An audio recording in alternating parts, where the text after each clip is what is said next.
Good morning, everybody. Thank you for braving the conditions to get here. So Jody and I are going to move things along this morning. We have a guest speaker at 11, but if she arrives early and we're ready to roll, we're just going to roll right through. Facilitating 30 people is a lot quicker than 60. So we're just going to keep on moving, all right? And hopefully we can get through our day as quickly and as comfortably and comprehensively as possible, and be respectful for those of you who actually did make the trip. So you know our goals. I sent these slides to you yesterday.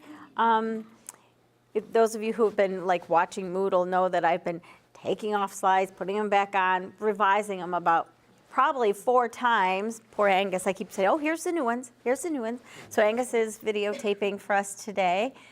He's been very gracious. I feel like I'm like it looks so professional. I feel like, eek. All right, so here's just a reminder, our online sessions. Our next face-to-face will be in May, so we shouldn't have this weather problem then. And then we have our final celebration. The cohort 2 group, are you? Cohort 2? So cohort 2, I will be taking over the postings, et cetera, for the rest of this semester. Jody is going to stay with cohort 1. Laurel is starting to prepare for our next cohort that starts in August for our next group. All right, so your capstone, June 1st. We're going to talk about that this morning.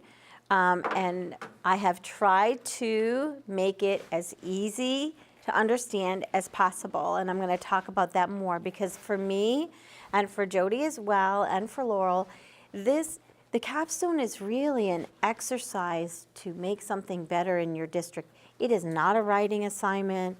I do not want to correct 20 pages of stuff, right, from each person. I'm really interested in the facts, right? And I'm really more interested, I would rather have you spend your energies and time really making it happen than putting together a polished, beautiful written product for me, right? That's not the intention of it. It's due by June 1st at 9 o'clock in the morning. If you have a problem uploading it to Moodle, please let me know. Last year, we did have some people who struggled getting it in. It was okay to email it to me. Okay, and at the final celebration, we'll talk about that in May, but it's very brief, 1 to 2 minutes. And if you want to work on a collective capstone with a couple of people, a group, absolutely, it can be a group project. All right, so here's what we're supposed to be doing today. We're going to be talking about ableism, and as educational leaders, we have a responsibility to interrupt ableism when we see it. So we're going to talk about that today and kind of our moral and civic responsibility to ableism and stopping that process or progress of ableism when we see it. We're going to talk about our capstones, and we're going to talk about term 2. Joyce is going to talk about, for an hour, about theory of action, and she's traveling all the way from Great Barrington. So when she gets here, we're going to be respectful of her time and probably pop her in, okay? Then there's going to be there's an option of a capstone to be revising some of the modules, if that's something you're interested in. Laurel's going to speak to that. Jody's going to talk about keeping strength-based language in our work. And then we have the part of the day where the original intention was to work in groups here. I think when we get to that point, we're going to see how we're doing, and if people want to go on their way and work at home, that's fine. If people want to stay here with our support, we'll be here. Okay. All right. So, Laurel, question. Are we going to do the icebreaker, or are we just moving on? Totally your call. All right, how many people want to do an icebreaker?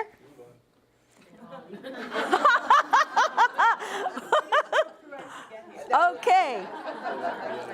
We had the icebreaker, right? So, yeah, I got out, Laurel and I stayed overnight because we were in this part of the state yesterday, and she loves this weather. So we're coming out of the hotel, and I'm like groaning, like, and she's like, I love this weather. It could be colder. It could be just a little colder. I'm thinking, crazy. So then we get to our cars. She has a scraper, and I don't, right? So I'm like, can I use your scraper? And then I'm scraping, it's going all over the place. She's laughing, she's having fun, and I'm like totally miserable in the weather. So it's like, okay, she has this like, she loves the winter, she was happy about it. So that was our icebreaker. We were covered in ice this morning. All right, let's talk about Thomas Hare's message. How many of you have read the book or started to read the book? Okay, great. How many of you have read the Thomas Hare report? Okay, some of you. So good. So we're going to be talking about that today. And we're going to listen to Stella Young, and she's going to talk about being disabled from her perspective. And we're going to talk about what is ableism, what does it look like when we see it happening, either with kids or adults, parents, whatever it might be. I don't know how many of you have run into this, but I know when I was special ed director, sometimes I would get a call like, I don't know why that kid's in my son's classroom, right? That kind of thing. Well, first of all, that's probably not any of your business, right? And if this was your kid we were talking about, you would think differently. But, so let's listen to Stella Young. It'll kind of get us warmed up. There is a water cooler out there if anybody needs water. Let's see if I can get this working correctly.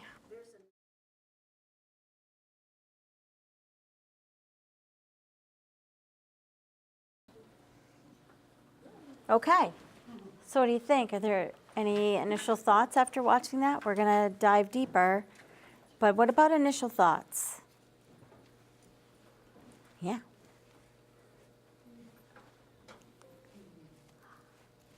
Yeah, Kelly. It struck me when she said, I want to live in a world where expectations are not so low. And that's something that I know that working this year in the district that I'm in, the whole district, really, all the schools, I keep hearing over and over, well, they can't, because they have this disability and they live in poverty and children of trauma. And I keep asking the question back, how are we adjusting our practice and maintaining high expectations? Anybody have a comment on that? Experiencing the same thing? We had a little girl in an intellectually impaired classroom, and she was due for a reevaluation, and everyone just assumed because she had an intellectual impairment, she would stay in that classroom. And she was starting to show some great skills. And so they didn't know what to do, the staff didn't know what to do, and how can we put her in inclusion when she's been in a separate setting all of her school time. And of course the MCAS is a huge component, and I said, let's give her the practice MCAS and see what happens. Oh. And she aced it. No way. Yay! And so here she was sitting in this classroom not being challenged, yet really making some great progress academically. And she blew them away. And it was great because she ended up receiving inclusion instead of separate setting. And it was a gradual move, but it was just one of those stories like, hey, she would have been sitting there until 6th grade. So you push back on the assumption, which is what Stella's talking about, pushing back on the assumption because there is a diagnosis that there is a set limit on people. Absolutely. So I work in a high school setting, vocational, and it's interesting at students' first meetings in 9th grade, how well students are doing, especially those who were in a substantially separate program. And it's like it blows their parents' minds. The fact is that if the staff, if the educators have a mindset of everyone can achieve, and it's not just accommodations it's accommodations for all students, making sure best practices can meet everyone's needs. Mm-hmm. There is success. Yeah, anybody else? Yeah. This kind of goes hand in hand with my favorite teachers in the high school are the ones that the kids hate, and the ones that a lot of other learning center teachers hate because they are mean. And they keep to me, they are just keeping the bar where the bar needs to be instead of lowering the bar for our kids. And I always tell my kids when they're complaining about it, in May, you're going to say to me, thank you so much for letting me have him for English. Mm-hmm. And it's a message that I've been sort of trying to push towards the folks in my department, that the harder ones in the school are the ones that are not changing their expectations based on diagnosis. Mm-hmm. Yeah. So something I face, because in my role I go to a variety of schools, so I don't really work with schools within my district. I'm the out-of-district person. And so I work with the students with a really wide range of abilities. And often when I go in for a re-eval, there's an assumption made that this kid is going to qualify, and nobody wants to take the time to go through the true process. Mm-hmm. So part of the conversation I have to have with the whole team, and the parents included, is the fact that, you're denying civil rights when you don't really look at who the individual is, because people with known identified disabilities can still not need a high level of service. And so unless we really take the process, the way the process is supposed to follow, we're really not giving the student an opportunity to move beyond what everybody assumes about them. And that's a big challenge, and I don't know in district, because I'm not in district, if that's something that you face where people just want to jump to the eligibility, but I have to slow these other schools down to really recognize that you really have to give serious consideration, just like, and I don't know your name, but the person I was talking about, the individual with some intellectual challenges and how they were able to move beyond that. So. I think people forget that 3 years and reevaluations are really reopening the conversation around eligibility. Like, that's a surprise to a lot of teachers. I think it's just hard for parents,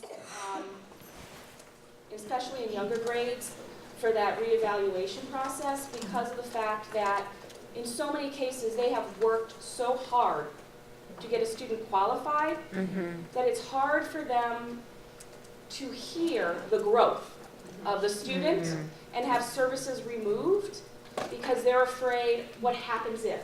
What happens if? Yeah. And we always have to, it's kind of like a PTSD syndrome for parents. It's not kind of like. It is. Yeah. And so, I recognize that in my meetings, and I say, I understand, and we can just quickly call back a meeting. But we're not doing your child any service if we're basing, what he or she needs on where that student was in second grade or third grade, in some cases. Well, and there can be big jumps, right? From a 3-year-old to a 6-year-old, from a 6-year-old to a 9-year-old, 9 to 12, 12 to 15, right? If that's the cycle you're on. There are big changes that happen neurologically, developmentally, absolutely. In the back, you had something, yeah. I did. I think the thing that Stella talked about, when she talked about her parents, and they themselves weren't giving her excuses or weren't making excuses or thinking that she was anything so ordinary. They had their own growth mindset about their expectations for her. And I feel oftentimes we have parents who are coming with, this is an out for their child. If I can get them on an educational plan, if I can do this is going to solve and fix everything. Yeah. And I think sometimes that's a big challenge to try to, and I think people touched on it about sitting in those team meetings and talking about and having those discussions that a disability doesn't mean an inability. Right. Yeah, oh, we got hands up all over the place. What, way in the back. I was just going to kind of tag on to that. I'm in a middle school, and many parents and special educators and regular educators automatically jump to, well, they're on an IEP, so they won't be taking a foreign language or, what's the other one? basically, mainly it's the foreign language. Sometimes it's the musics, the art, the band, of course, and orchestra. Or health. And my reaction is, why wouldn't they? You know, if they have a reading disability, we'll work with that. Every teacher is supposed to be following the IEP for every accommodation and modification that they have. So why wouldn't we provide this and all the modifications and support they need around that? Yeah. So it's taken me a number of years to change the mindset of even special educators who jump to, well, right, they have, you know, a reading disability, they shouldn't be in foreign language. Yeah. Well, it's mainly, you know, talking, you know, conversational too. At the, you know, they do a lot of conversational. There's a lot of things you can do to modify even that curriculum. Yeah. And it should be in school. Why would you not expose them to that?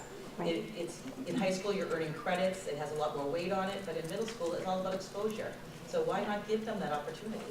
Well, and I think that sometimes we jump to assumptions, right? And I was guilty of that myself when my niece, who was very dyslexic and did not read until probably the 5th grade, went to parochial school and so had no special education services, right? So it was really challenging for her. A lot of private Orton Gillingham stuff happening after school, but it came to high school and it came time for foreign language.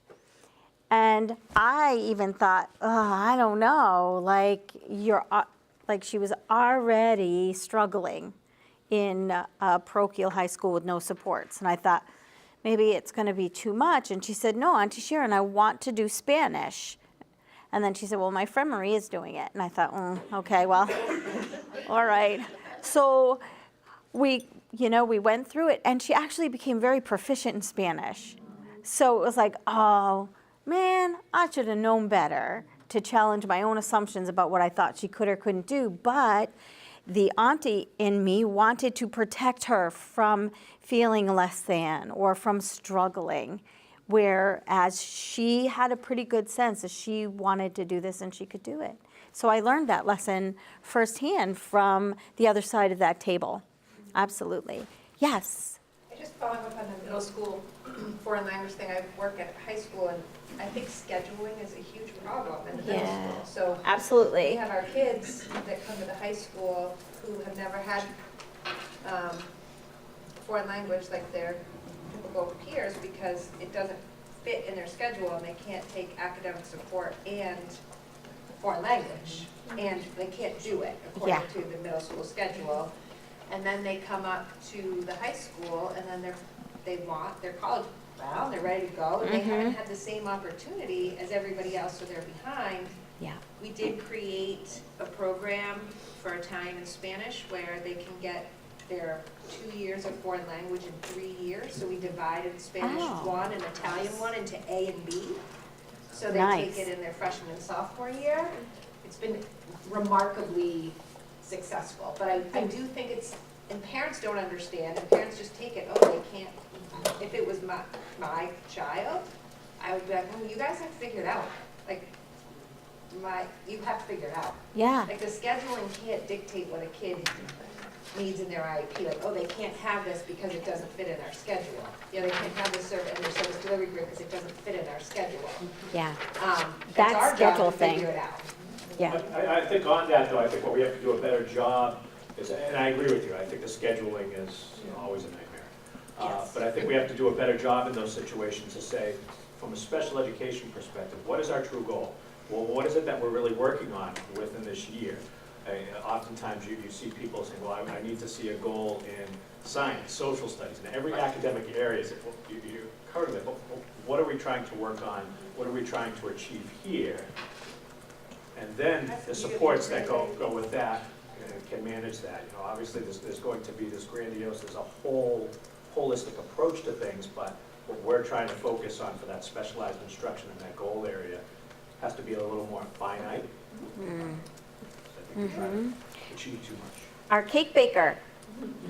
This would be a really great CPAC topic at the preschool level. Sit with parents at the preschool level, show this, and try and guide their thinking starting right out of the gate. Yeah. So that they start to think what is really and truly, and it would get people to stop using the word if kids qualify, because it's not a qualification process, it's an eligibility process, and then take the parents through the eligibility flow chart.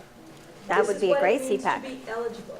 Mhm. And get them thinking about ableism and get them thinking about what it truly means to have a disability. What is specially designed Right. instruction? What does it look like? What makes you eligible? What makes you not? You can have a disability, but it doesn't mean you need specially designed instruction, starting at the preschool level. Yeah. This would be perfect from somebody who lived it and from somebody whose parents supported them Yep. appropriately. Started at the preschool level. This would be perfect. It would be, and we're going to see some more evidence of that.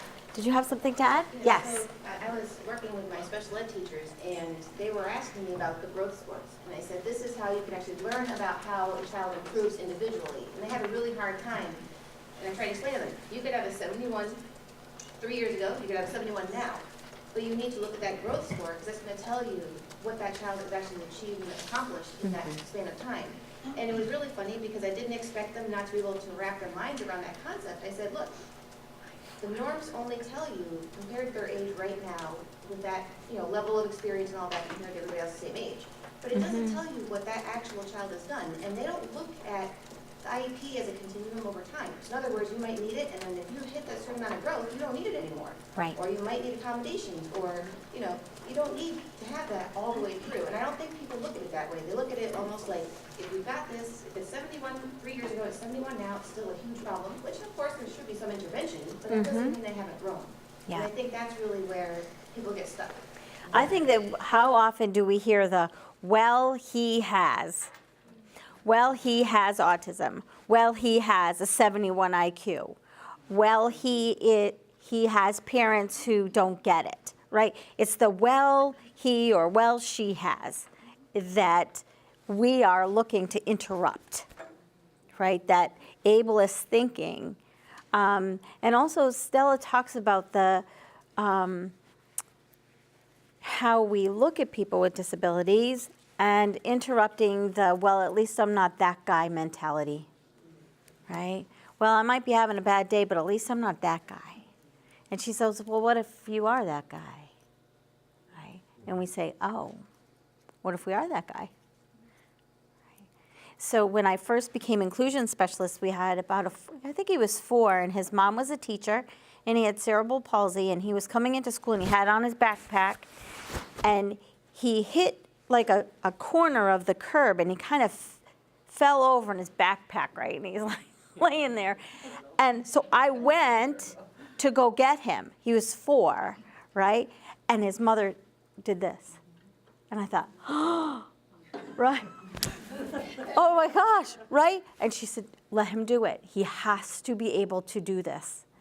And I thought, he's 4, right? And I watched him struggle, and I watched him struggle, and we waited, and she waited. And actually, he did do it, so it was pretty remarkable. She ended up actually being an inclusion specialist herself, because it was like, oh, she gets it, right? Way better than I do.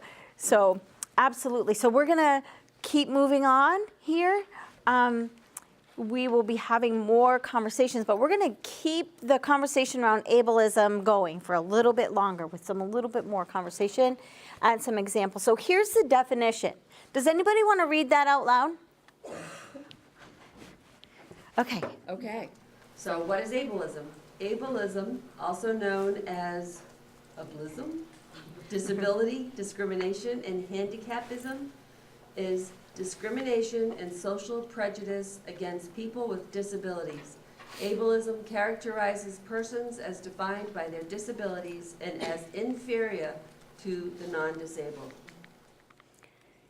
So in terms of social prejudice, right, disability rights comes on the heels of civil rights, the civil rights movement. Something to be thinking about and how we interrupt that when we see it, right? The prejudice and the assumptions that we make about people with disabilities. Absolutely. Anybody have something to add to that? Hi, Patty. When did you sneak in? I just wonder if our medical world is not helping us with this. We have all these kids, and thank you to all of you who have helped me with this latest case I'm on with a diagnosis from Children's Hospital the day before the year reeval that the kid is dyslexic. You know, and now the parents are defining all of her behavior problems as, you know, so I just wonder about our medical world, if it's just contributing to the problem. I think you're right, Patty. I think it's society as a whole. It's everybody coming at this from a discrepant model, right? As opposed to a strength-based model, which Jody's going to talk about this afternoon, about staying strength-based. Also, ableism, right? Becoming disabled or being disabled is really the one disability, is the one of the only categories of civil rights where all of us are one step away from ourselves. Okay. Most people in their life, if they live to be old, will become disabled in some way. Right? So we need to be really careful about what we're thinking, because guess what? We're all going to be headed there at some point. And there are some of us who have disabilities already, right? And they may be well concealed or hidden, but they are there. Yeah. Just to tag on what you said, it's interesting, I just received 2 private psychological evaluations, so we're going to reconvene the team for twins. And the evaluations were oddly worded, so instead of at birth, the term was arrival on this planet. So I found out this doctor is like, he likes Star Trek, I don't know. But, on this planet. To summarize his reports on each kid, and he worded it differently for each kid, which was interesting, just because they were twins, he did not cookie cut it. But he said, before diagnoses are presented, please keep in mind that Ava is a human being. Yeah. I will not label her, but she falls under the category of struggling in this area. Nice. I was like, what is this? This is so cool. You know, instead of labeling, it was just, he's like, keep in mind she's a human being. So once you get past after the arrival on the planet, right? But then he said she's a human being, and so she's acclimating to this world. So I got a little crazy. But I liked that he said she's a human being, and let's not put her in a box. Well, This disability. right, and often we have twin sets who are 3, and there's lots of presumptions about what twins can or cannot do, right? There's a kind of a twin assumption before we even get into areas of strength and challenge. Absolutely. Okay, so let's look at this. These are some ways that we might see ableism present every day, and now that you're thinking about it, you will be shocked at how often you see it. This is just a little 3-minute clip.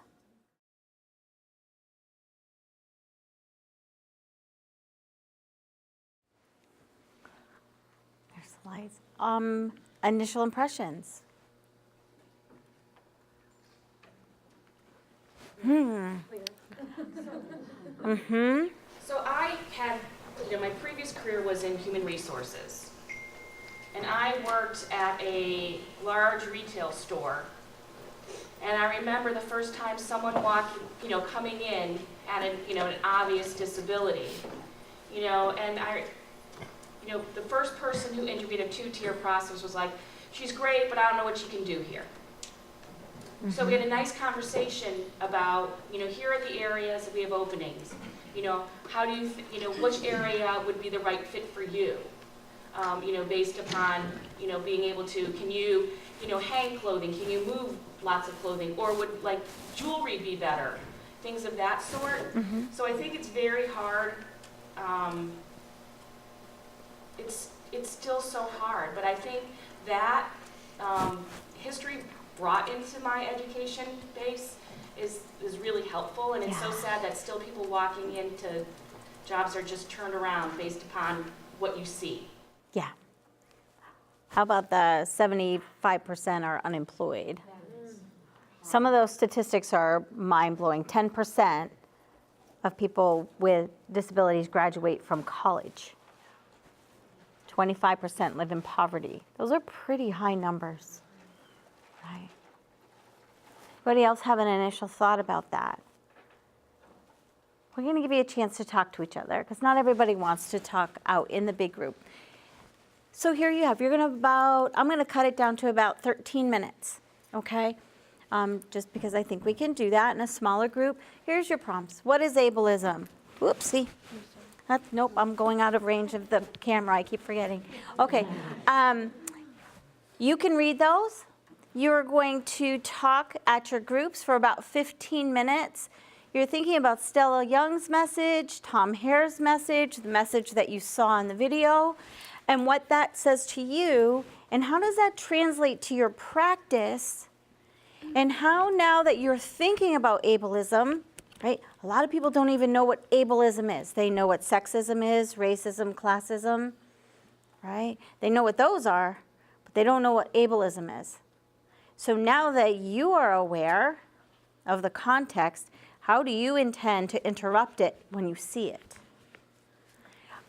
So there you go. You have now 12 minutes, and I'm going to put our timer on. So turn and talk. There's your prompts, and we'll be around.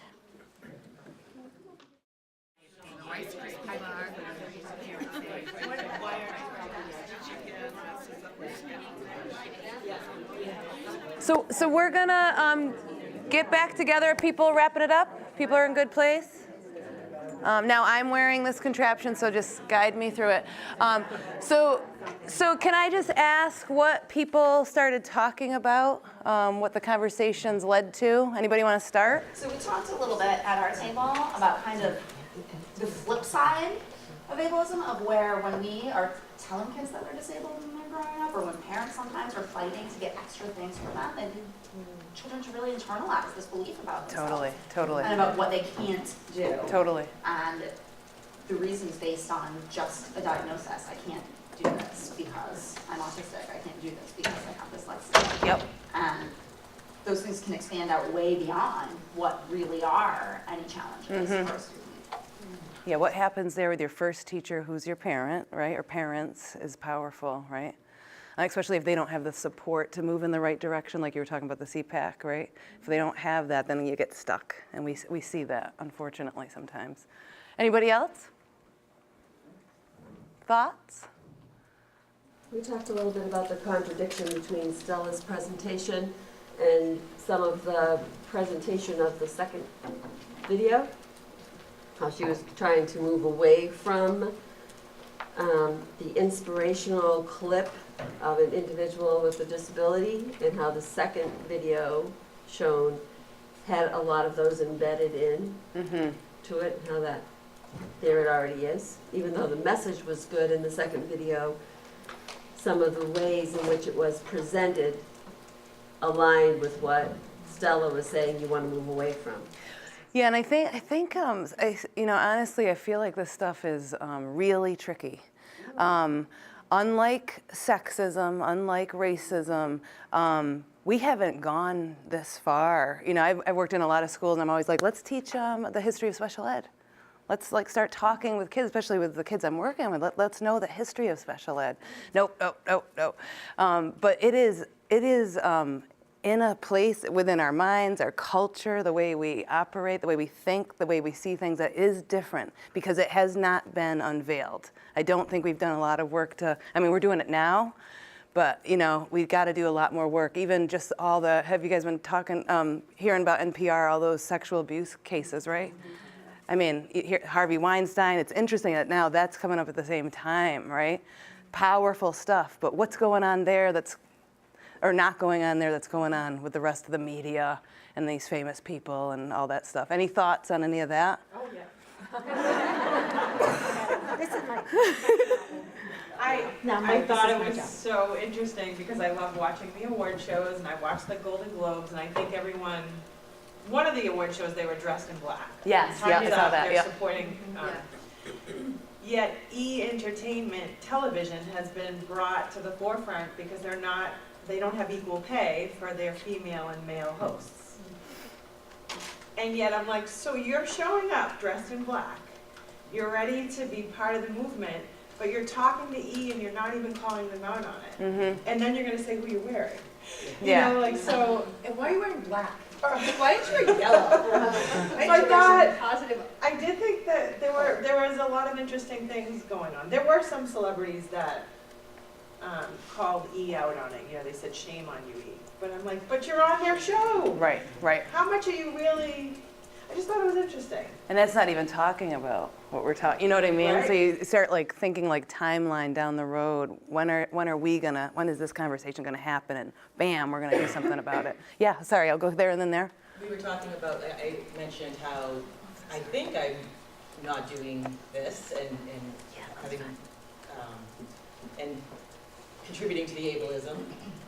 But at a meeting last week, we have a student who has a diagnosis of autism, and she has some pretty significant delays, and we're talking about what her vision is, and her vision is to become a nurse. And so automatically I, for one, was like, well, why don't we talk about what kind of things she should be doing to go down this vocational path? And automatically, I think after this discussion, I realized I just contributed to it right there. And instead of, and so Linda had a really great suggestion as far as, you know, why not find out what it is about nursing she likes?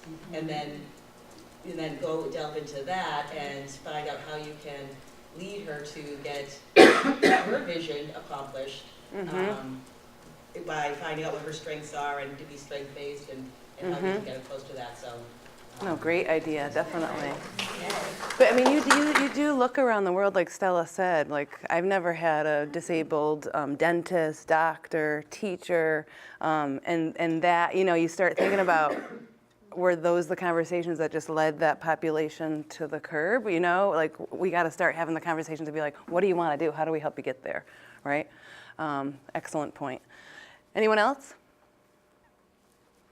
Yes. We just kind of talked about like the intellectual disabilities, and it's on the same mindset that they really can't do much. And kind of like the segregation and separation of them.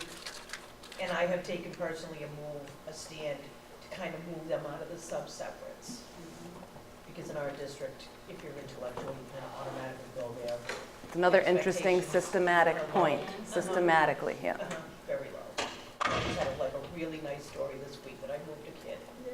It was a nice story. Oh, good, good. Yeah, it's amazing, you know, what we think and what we assume and what we put down on paper or what we get other people to believe, right? We have a very powerful role in this. So to leave here today and be like, wow, like we got to change up what we're thinking and how we're talking about people, that would be excellent. Yep.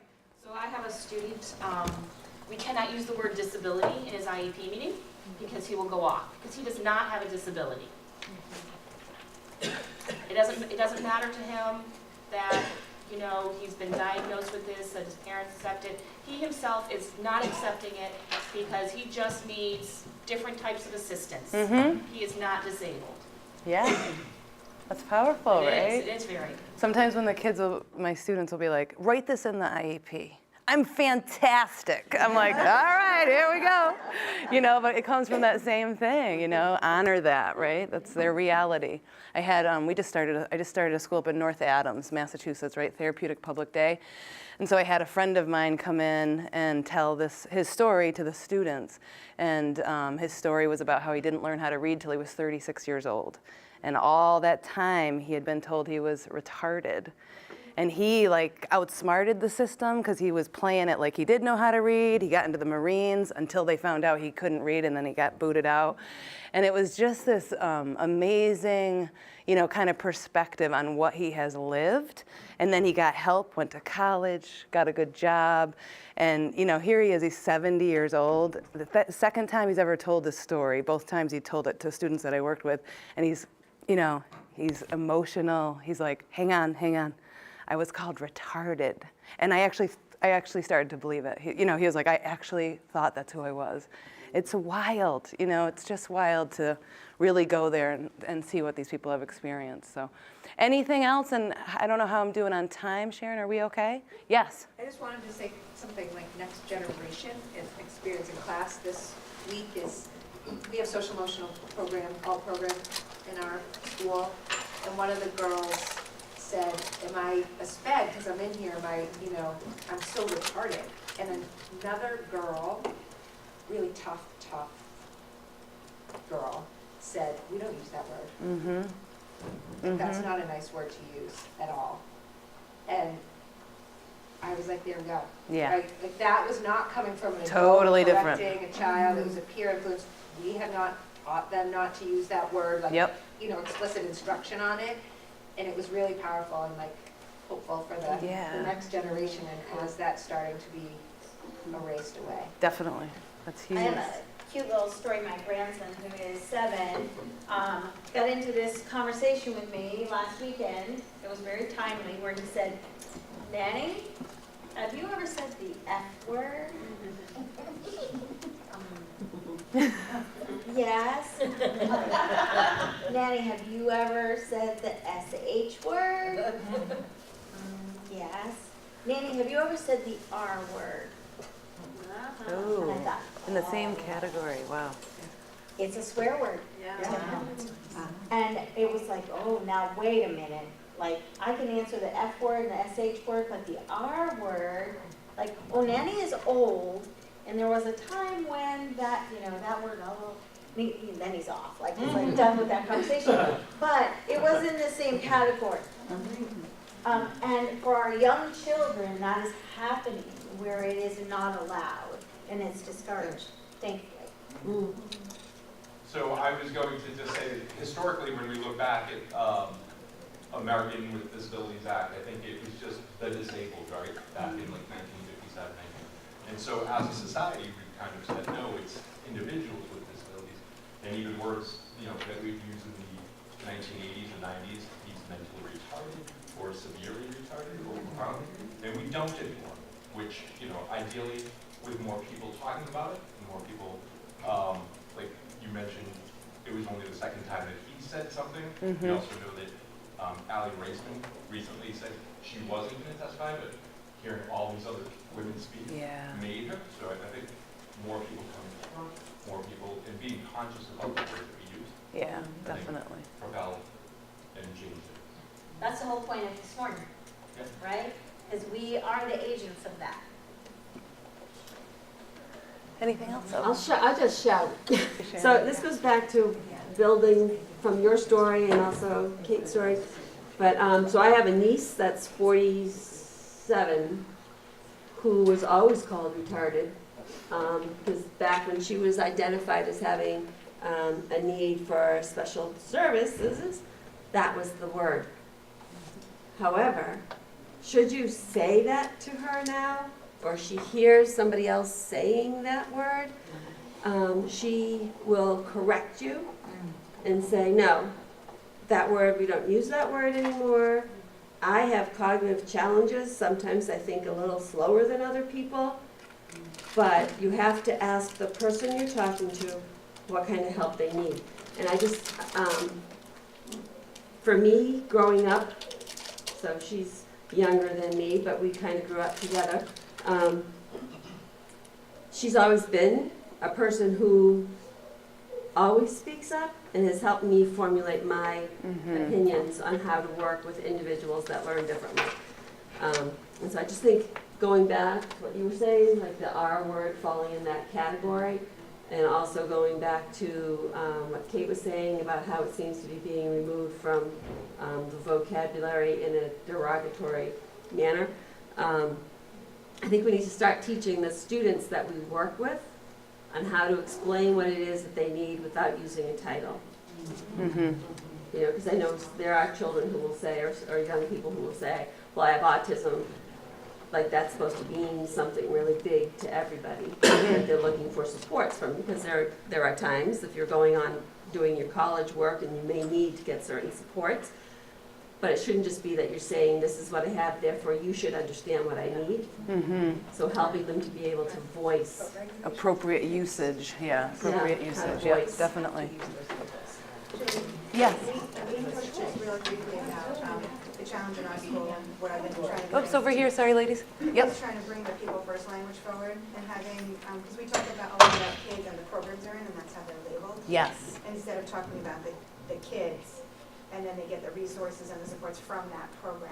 And that's been a real challenge for a lot of people, to change the way that they refer to the students in the classes. Or we talk about the classroom by the teacher's name and not by the title we've given the program, so that the students want them labeled as like ASD kids. Yes, you know, right. whatever. So that's really hard for people to change the way that they talk about what people belong with people. Definitely. And I think inclusion is doing really good work on that, because, you know, when you're substantially separate, you know, the community doesn't know you. They only know you as a kid in that program. You know what I mean? But that sounds excellent what you're doing. You hit the nail on the head there. If you really look at a historic perspective, a full inclusion approach, while I think many of us have worked with that over the past 20 years, in the whole scheme of it, it's still a really new concept. Yep. You know, and special educators ourselves are parts of the blame to that whole situation, because before we did have separate programs. We did say, we're going to take them and we're going to fix it. We were told that's what we should have done, though. That was the That right was best practice at that time, yeah. Right, exactly. So I think in some of the ableism and some of the things, it's just new to people. They're starting to see things a little more frequently. Yep. Whereas before, you did. There were many programs that would not be part of the public school setting, that would not be part of a typical classroom. What the typical classroom is today compared to different. 1960s, 1950s, which is Thank God. Yeah, we're moving forward, falling forward, which is good. Yep. Oh, I think we had just talked over here about what she had just mentioned, about what do you do in a meeting when the parent or the parent starts talking about, well, my child's dyslexic, so they can't. And then, so does anyone have any great words or ways to kind of, because the kid, like she said, the kids will do it as well. Like they'll go to a teacher and say, I can't do that, I'm dyslexic. Because they're hearing it from other places, and they'll yeah. tell it to the teachers, that's what they kind of learn. So has anyone found any great ways to talk about that within the meeting? Just hit it on the head. Just, you know. Turn it, flip it, right? Flip it in the moment. Just hit it right on the What head is and say, well, you know, when I was a classroom teacher, a special education classroom teacher, I would always share with the students that, well, I can't do that because, and I would say, well, no. You can do that, you're just not doing it yet, and we need to figure out how do you get there. And if it's really important, we're going to figure it out, because you're going to be motivated to continue on. So in the meeting, when a parent is saying, well, they can't do that because, I will often say, well, they can't do it yet, but we're going to figure out a way to make it happen. That growth mindset. Absolutely. Add that yet. A tool that has really helped me, and somebody in this room or one of our speakers shared it last summer, was the student interview recommended for elementary versus secondary. Was that anyone? And you know what? That has changed sort of the drive of my IEP, because I work with kids only up to 4th grade, but I'm amazed. Parents are amazed, teachers are uber amazed that kids have so much insight into what their learning difference is, and often it has nothing to do with what the team has found them eligible for. It's very powerful. So anyway, I That's a highly great recommend point. that, even with the little kids. It's unbelievable, and I've been bringing them all to their team meetings for 5 minutes. It's changed the whole tone of. Do people know what she's talking about? You know what I'm talking about? It's a form, I can reshare it. Okay, that'd be awesome. Yep. And I just put our school's letterhead, I took it, so. That's a good point. And the kids come down so proud to share what they know about themselves.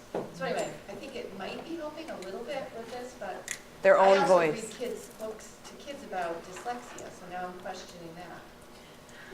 You know? Or maybe I'm contributing. I thought Joyce was going to talk, sorry. I actually think one of the biggest changes has been since I started teaching, and younger teachers that I work with aren't aware, but I started at the public high school I'm at in 1999. And that year they had just basically disbanded their separate programs and said that all the kids had to participate in the gen ed curriculum because of MCAS.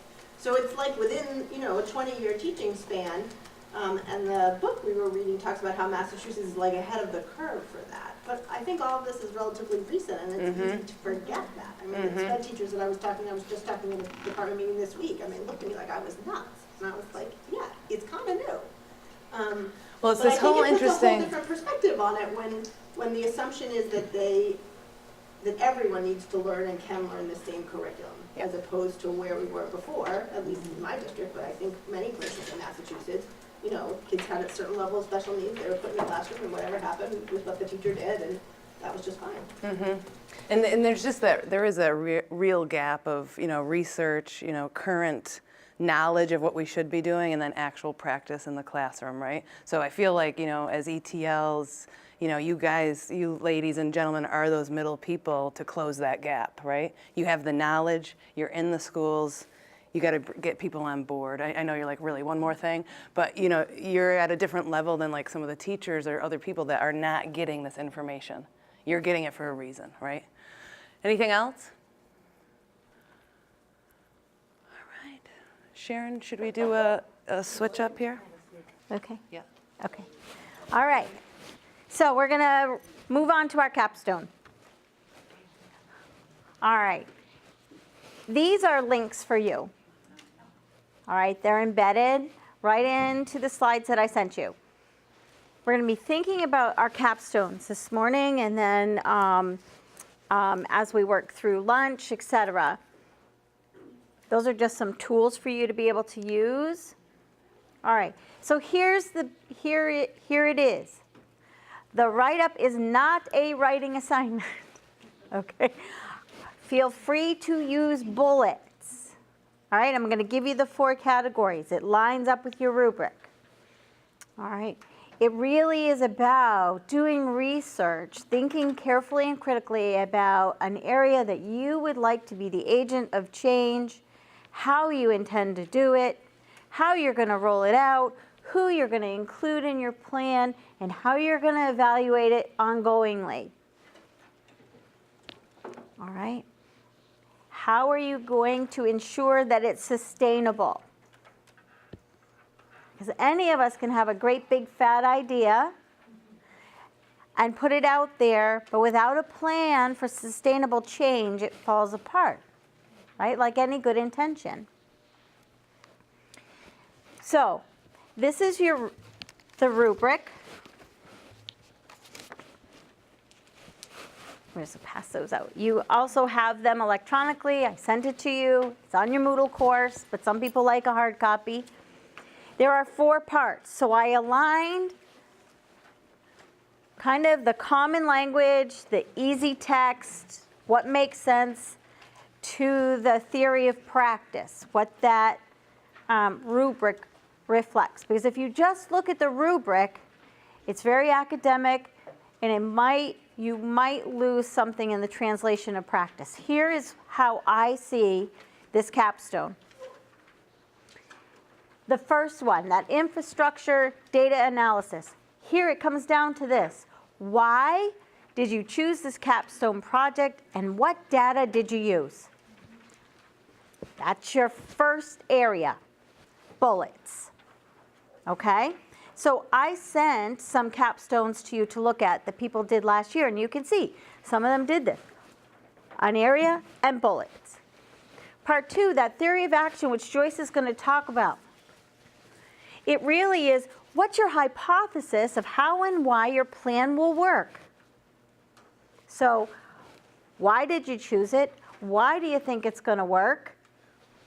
And then, the third part, which is the infrastructure development, which is what it says on your rubric, right, really means this. What is the change you want to see, and what is your plan? There it is. And the fourth part is that evaluation, ongoing data analysis. What are you going to do to ensure that it carries forward, that it actually does what you intended it to do? So can you see how I put the 4 areas of the rubric and align them with the what to do? Does that make sense to people? Okay, good. Anybody? We're going to be around helping out today as you're doing this. Can you just repeat your summary of the last thing? Yeah, it's right up here. Oh, sorry. Right, that's okay. Behind you too. Yeah, Maybe it's a closer view. Okay, I do. and it's right in your slides. And it's in your email that I sent you yesterday.